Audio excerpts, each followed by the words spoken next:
These are two iconic guitar techniques for better vibrato, and if this is your first time to the channel, you're probably just like me and would like to make sure that this is worth your time. Because I too am skeptical of 99% of the people I see on YouTube. So in the description, there's a link to the column I wrote for Premier Guitar on this exact subject. This is me when I was 22 years old playing with Les Paul in New York City. A while later on, playing with my buddy Vince Gill over at the Ryman, who had graciously invited me out. This is with Richard Bennett over at the Country Music Hall of Fame for his Nashville Cats induction. Richard's played with everyone, notably Mark Knopfler, for the past 30 years, and produced a bunch of great records and one of the great guitar players. Richard mentored me. And here's a picture on stage with the great Tommy Emmanuel. So I've been at this for over 3 decades now, and started this channel to pass the great lessons that I was fortunate enough to have received on to you. Most great guitar players using a left-hand finger vibrato tend to do so with the wrist rocking back and forth. The motion looks and sounds like this. I want you to see the motion from both angles, so do pay attention to both camera shots. I wanted to see stuff like this when I was learning. In the B.B. King approach, it's all from the wrist, and there's contact with the back of the neck. Some players will clutch to the neck more, and some will free their hand a little bit more. In the footage I've seen of B.B., it seems like he releases his thumb a bit more. If you release the thumb, it's more like this. But other players will clutch to the neck and never release their thumb.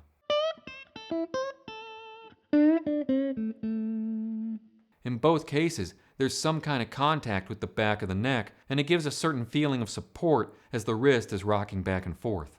Within those parameters, there's a lot of room for variation. B.B. was very influenced by Django Reinhardt, and Django had a pretty fast vibrato. B.B. likened his own vibrato technique to a butterfly. And I was fortunate to have met B.B. very early on when I was a kid, first starting to play guitar. B.B. was like the president of my musical country.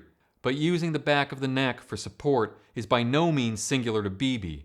Most of the time, most guitar players do that by default. The speed on the vibrato might be slow,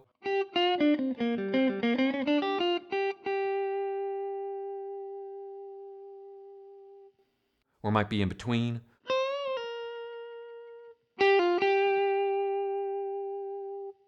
or might be very fast. And while I don't recommend taking this too academically to the point that it robs you of the spontaneity of the moment, in order to practice and truly improve at your vibrato, you may need to implement a little bit more structure. So if you're struggling with getting an even, consistent sounding vibrato, there's no harm done in literally practicing the speed of your vibrato with a metronome. Experiment with the width of the vibrato as well. Sometimes you want a very narrow vibrato that only barely fluctuates in pitch. Width, you can barely go ever so slightly fluctuating. Other times, for other musical expressions, you want a very obtuse vibrato that calls a lot of attention to itself.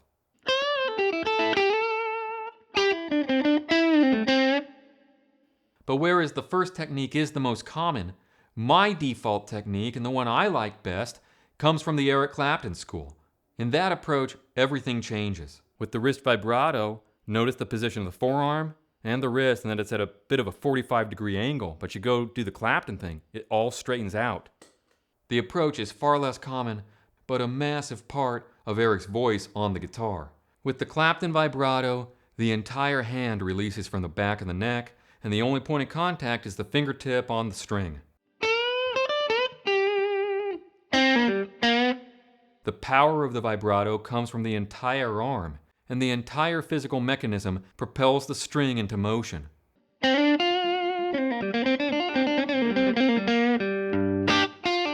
While Clapton's may be my preferred favorite vibrato in the world, it's certainly far from the only world-class one. B.B.'s was perfection.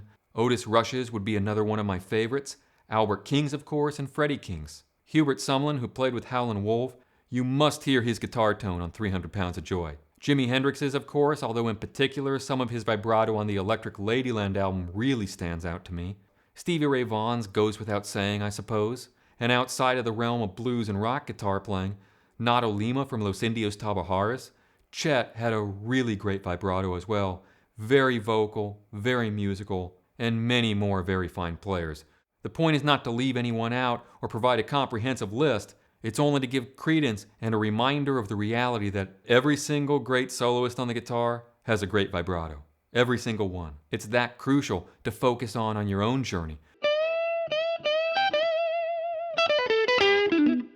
When you get into shaking a string on top of a bend, it assumes that your hands are already strong and set up to be very effective with string bending. So until string bending itself is second nature, you're putting the cart before the horse. But once the string bending itself is no longer the impediment, in order to be accurate on top of a bend, all the power is going to come once more from the wrist, and there's no other way. When Eric bends and puts a vibrato on top, he's clutching to the neck as much as any of the rest of us.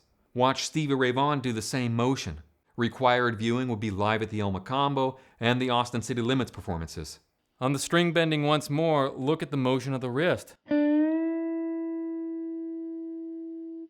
You got to be really smooth and really controlled and center the note on the in-tune pitch so that when you bend into the note, you're in tune, and then the wrist rocks back and forth only with as much width as you want to apply to the vibrato, recalling that wider vibratos are more dramatic and more obtuse, so it becomes a process of one initial bend, then a slight release and pushing the note back up to pitch, and you repeat this motion for the length of the vibrato.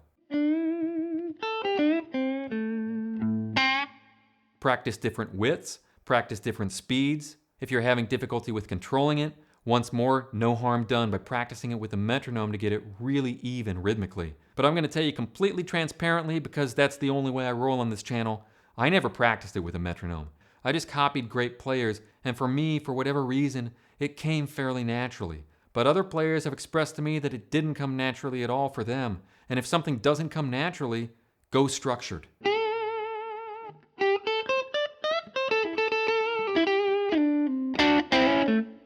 I would suggest doing that also on the third string before you do it on the second or the first, because it's got less tension on the third string. I will say that on top of a bend, applying the vibrato has to be an extension of the bending, because academically, if you sit there and try to practice it, you've got tension on your hands, and you can start to really strain your hands really fast. So it's got to be natural.